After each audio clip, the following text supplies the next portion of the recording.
yeast is having a lot of economic value, maybe it in the brewing industry or in the baker's industry. So which is the part of that plant body which produces the spores, it is called as the fruiting body.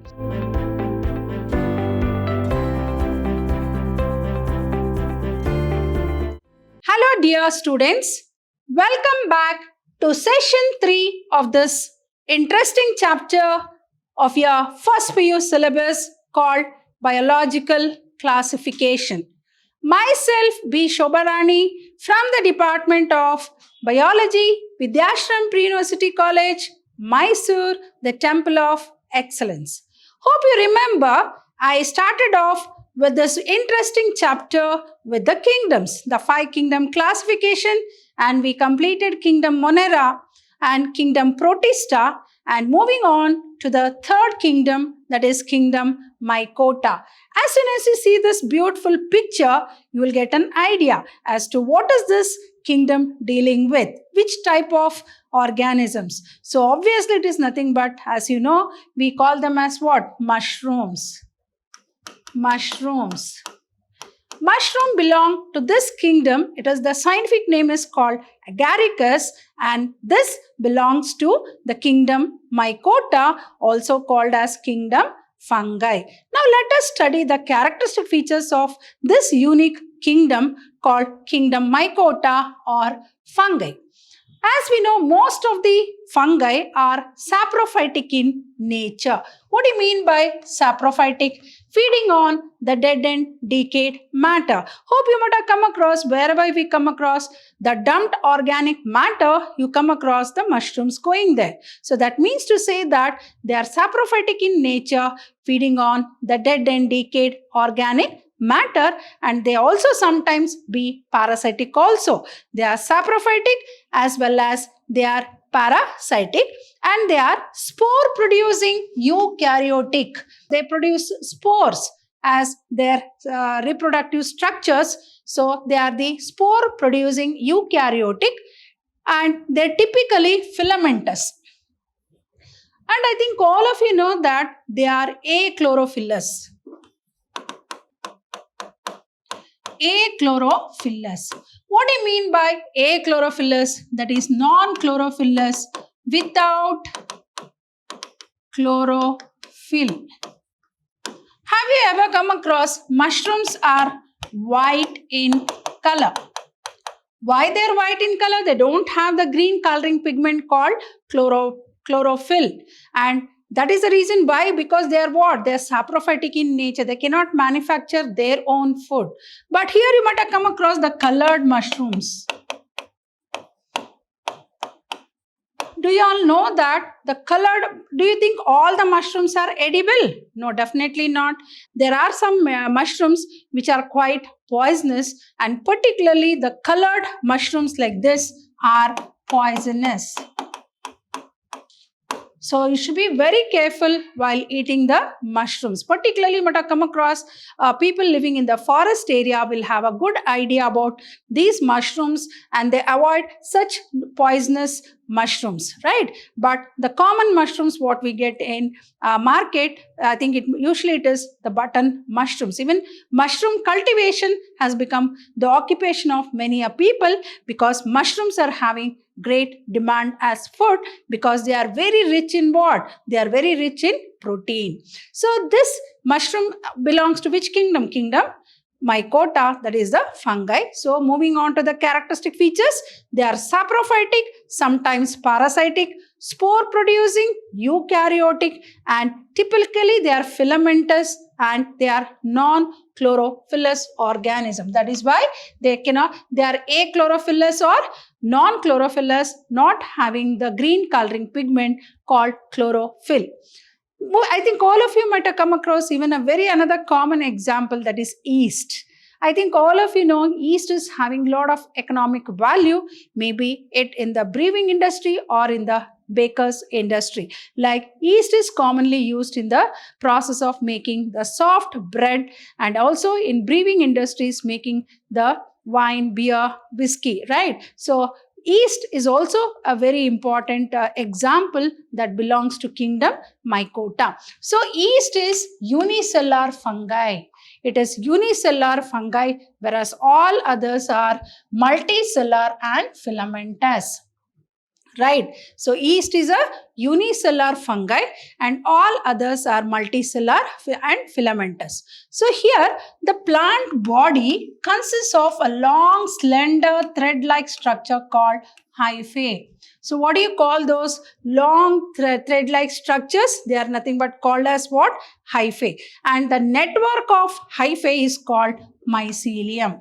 So mycelium is a very, very important structure of the fungi. So I repeat, so as I said, the plant body consists of what? Long slender thread-like structures called what? Hyphae, and the group of hyphae put together make a mycelium.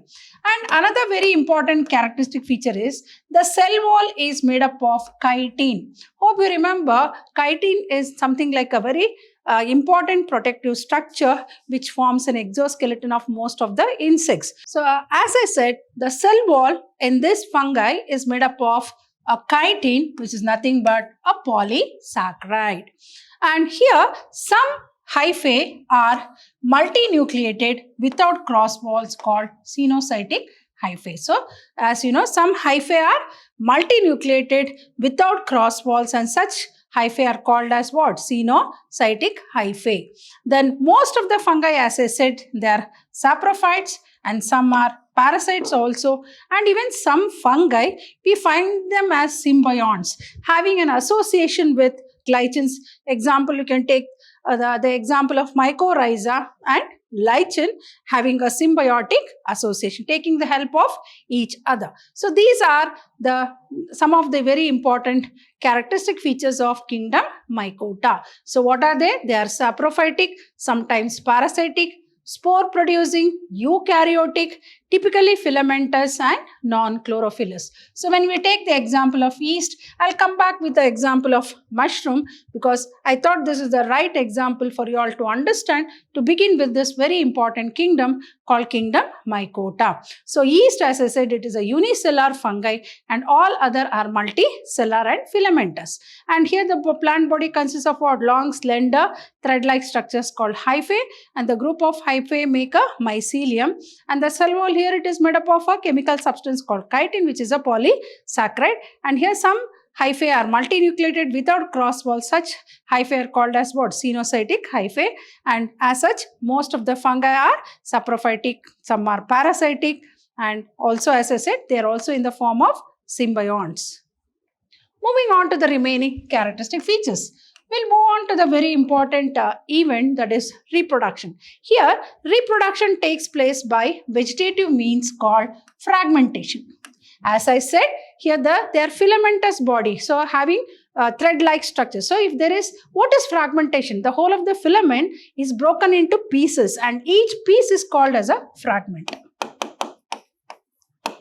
And each fragment has the capacity to develop into a new individual.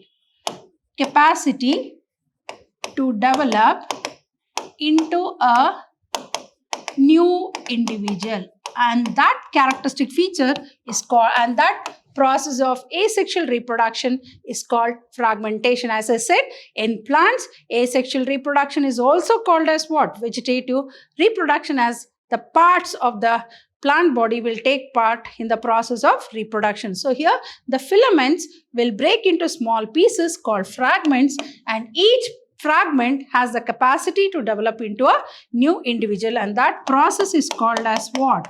Fragmentation. It is called as what? Fragmentation. And also by fission and by budding. Like for example in yeast, you can see yeast, there is a small outgrowth called bud. And this outgrowth takes place on one particular region of the parent body through mitotic cell division. So that outgrowth is nothing but called as what? Bud. So here you can see like this.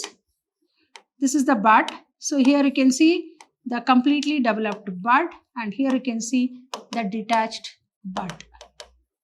Detached bud. So this is called budding. budding in, this is an yeast cell. So here what happens, as I said, what is this? This is a bud.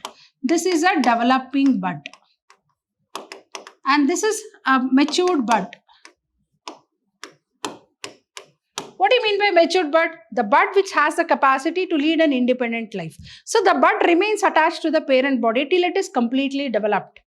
Just like a small baby holds the hands of its mother while learning walking, but once it learns walking, it just leaves the hands of its mother and starts walking. So in a similar way, here the bud also will remain attached to the parent body till it is completely matured. What do you mean by maturity? Unless it develops the capacity to lead an independent life without the help of the mother. So that is called as a matured bud. So once it is completely matured, it detaches from the parent body and leads an independent life, and that means of asexual reproduction is called as budding. So here, and asexual reproduction also by spores called conidia. Hope you would have come across penicillium, the wonder drug, right? So here by conidia, they are called as or sporangiospores or even zoospores. Then sexual reproduction is by oospore formation and through basidiospores formation. So here the various spores are produced in the distinct structures called fruiting bodies. So which is the part of that plant body which produces the spores, it is called as the fruiting body. And here sexual cycle involves three very important steps. One is called plasmogamy, the other one is called karyogamy. So actually, the very important is plasmogamy. What do you mean by plasmogamy? Fusion, the very word itself will tell you. Plasma means what? Protoplasm.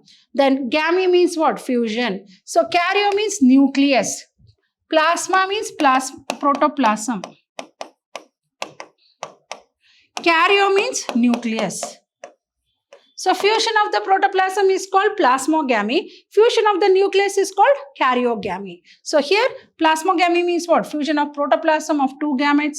Karyogamy is fusion of two nuclei of two gametes is called karyogamy. So sexual reproduction is either by plasmogamy or by karyogamy, right? So I repeat, reproduction takes place by vegetative means, either by fragmentation or by fission or budding.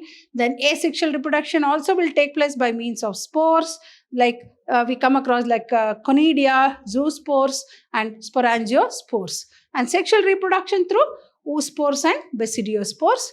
And the spores are produced in distinct structures called what? Fruiting bodies. And sexual cycle involves what? Plasmogamy and karyogamy. What is plasmogamy? Fusion of the protoplasm, whereas karyogamy is the fusion of the two nuclei of the two gametes. Then during sexual reproduction in a fungus, two haploid hyphae come together and you fuse to become a diploid hyphae. So here two haploid hyphae will come together and they fuse to form what? Two, that is the diploid hyphae, carrying what? Two nuclei, carrying two nuclei, and such condition is called dikaryon. Di means what? Two. Karyon means what? Nucleus. Then, and the phase is known as what? Dikaryophase. So why it is called dikaryophase? Here, the two haploid hyphae fuse together to form what? Diploid hyphae, carrying how many nuclei? Two nuclei. Hence, it is called as dikaryon, and the process is called as, and the process or the phase is called as dikaryophase, right? Then the fungi form fruiting bodies in which haploid spores are produced. And here, that is all about the characteristic features of kingdom Mycota. Here, kingdom Mycota is divided into 4 classes. So, kingdom Mycota is divided into 4 classes based on what? What is the basis for classification of kingdom Mycota? It is mainly based on, very important, based on the morphology of the mycelium, spore formation and fruiting bodies. So, what is the basis for classify kingdom into 4 classes? Like we have Phycomycetes, 2 Basidiomycetes, Ascomycetes, then 4 Deuteriomycetes, Mycetes. So these are the 4 classes of kingdom Mycota. What is the basis for classifying them? Based on morphology, based on spore formation, and based on the fruiting bodies, kingdom Mycota is broadly classified into 4 classes. Anyhow, I am going to deal in the coming slide about the each classes. So what is the first? Phycomycetes, second Ascomycetes, Basidiomycetes, then Deuteromycetes. Moving on to the first one, that is the Phycomycetes. Here you can see the beautiful picture of Rhizopus.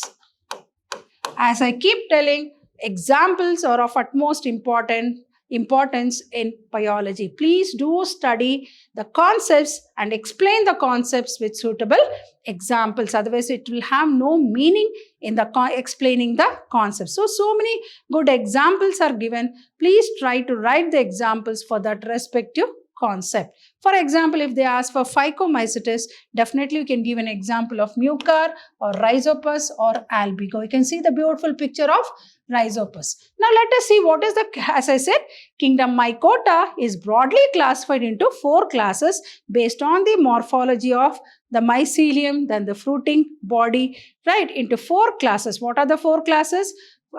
Class 1 called Phycomycetes, class 2 called Basidiomycetes, class 3 called Ascomycetes, then class 4 called Deuteromycetes. Now let us study about the Phycomycetes. So the members are found in, Phycomycetes are found in aquatic habitats and on decaying wood, in moist and damp places, or as obligate parasites on plants. As I said, kingdom Mycota fungi are both saprophytic as well as parasitic in nature. So they are found either in aquatic habitats or on decaying woods, in damp and moist soil, or it may be also found as obligate parasites. So here the mycelium is aseptate. What is mycelium? The group of hyphae is called as mycelium, are aseptate, without partition. Aseptate means what? Without septa. Without septa, and cenocytic, multinucleated. What do you mean by cenocytic? Multinucleated.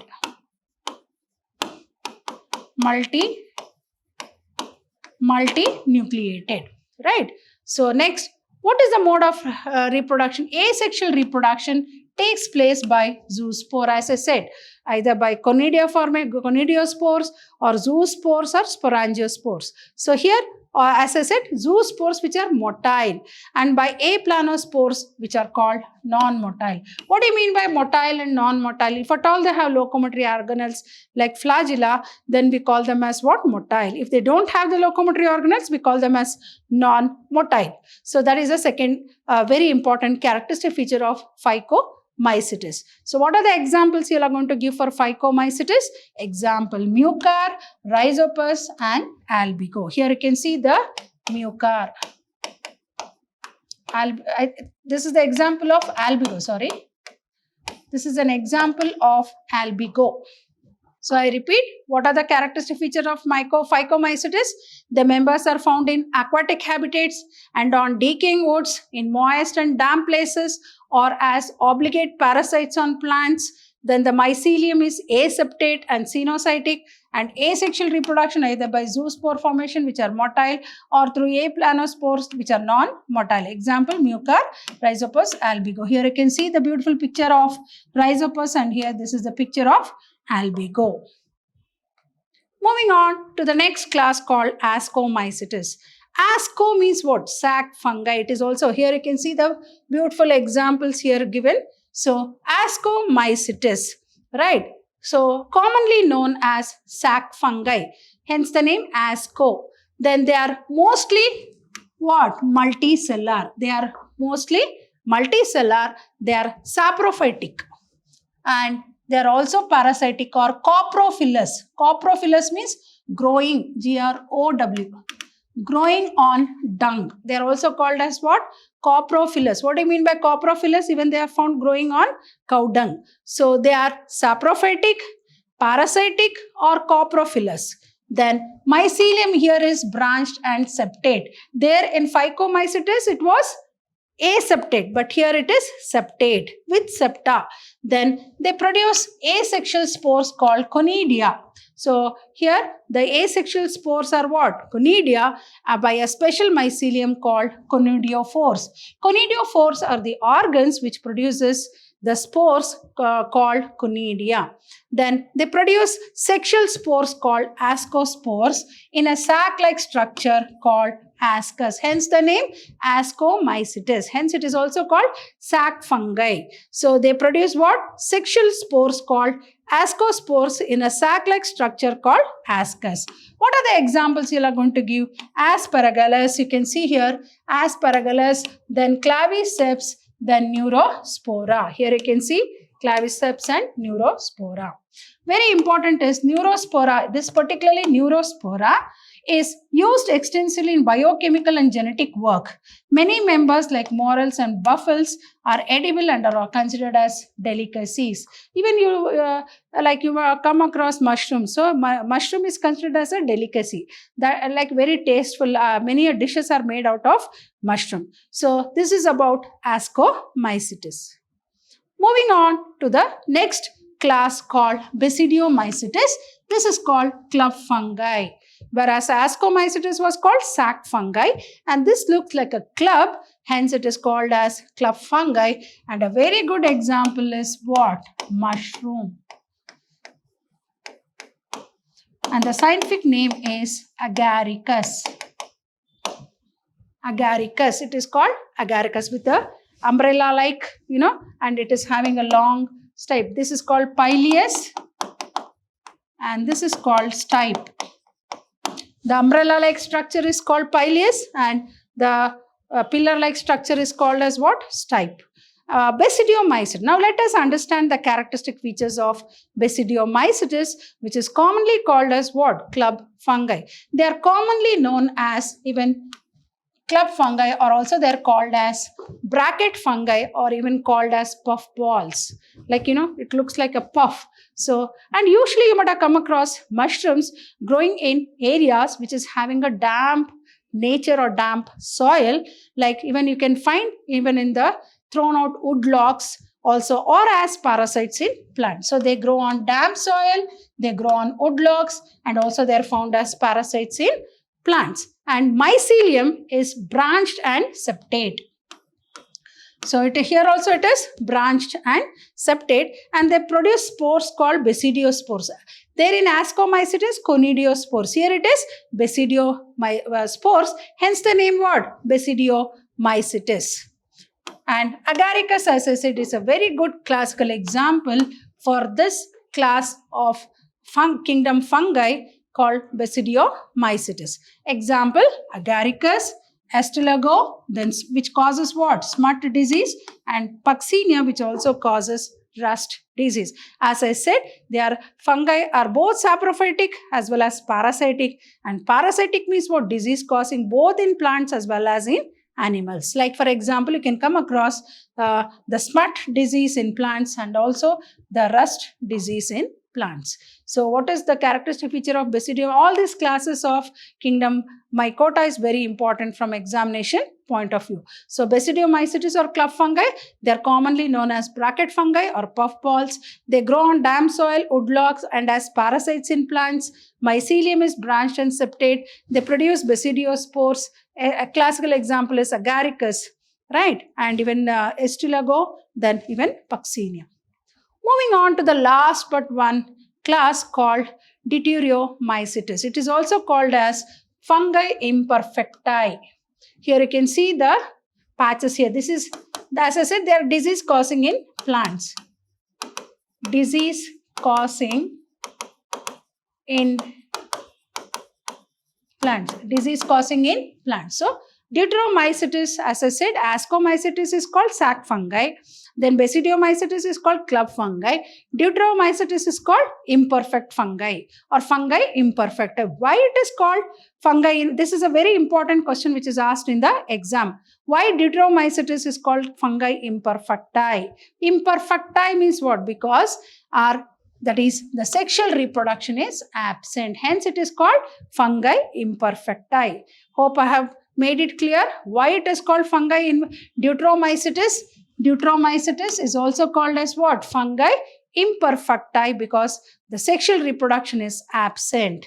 Then they reproduce only by asexual spores. So obviously, when you don't find sexual reproduction, what is the other means of reproduction? That is through asexual reproduction, that too through process of formation of conidia. Then the mycelium is septate and branched. Also same like mycelium septate and branched. And some members, as I said, are saprophytic and some are parasitic. So like Alternaria, then Collilotrichum, then Trichoderma. Trichoderma, you might have come across. Trichoderma rubrum causes what we call it as ringworm disease in animals, right? So this is about Deuteromycetes. So Deuteromycetes, commonly known as what? Fungi imperfecti. Why it is called a fungi imperfecti? Because sexual reproduction is absent. So obviously, what is the other mode of reproduction? That is through asexual reproduction by special spores called Conidiosporangium.